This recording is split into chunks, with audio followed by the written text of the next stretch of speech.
রিমামা, তোমার এই নতুন রুমটা কেমন লেগেছে? এই রুমটা তো অনেক বড় দাদি। বাবা দেখো তো এই বেডটা কত নরম। তাড়াতাড়ি বেড থেকে নিচে নামো, এটা তোমার আপুর রুম। আমার তো এই রুমটাই চাই, নয়তো আমি আজ খাবারই খাবো না। এই রুমটা ছোট ভাইকে নিতে দাও, আমি অন্য রুমে সুপাই ঘুমিয়ে পড়বো। তুমি অনেক বড় হয়ে গেছো। আজকে আমরা সমস্ত সবজি কিনে ফেলেছি।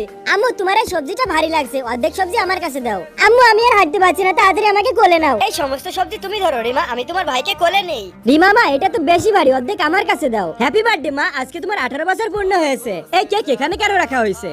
তুই জানিস না আজকে তোর বোনের জন্মদিন, আজকে তোকে আমি ছাড়বো না। সবকিছু নিয়ে ও মজা করে, আজকে আর খবর নাই। ভাই ভুল করে ফেলেছে, ওকে ক্ষমা করে দাও। আজকে আমাদের মেয়ে নিজের টাকায় বড় ঘর কিনেছে।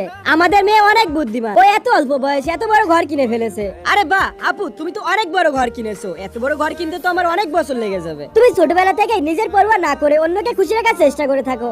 আমার মেয়েটা সুপার পর অনেক ঠান্ডা লাগছে, ওর গায়ের উপর কম্বলটা দিয়ে দেই। এটা অনেক ভারী, অর্ধেক আমার কাছে দাও। তোমার ভাই তোমার কেকটা খারাপ করে দিয়েছে, এজন্য দাদি তোমার জন্য নতুন কেক এনেছে। ধন্যবাদ দাদি, ছোটবেলা থেকে তুমি আমাকে সাপোর্ট করেছো।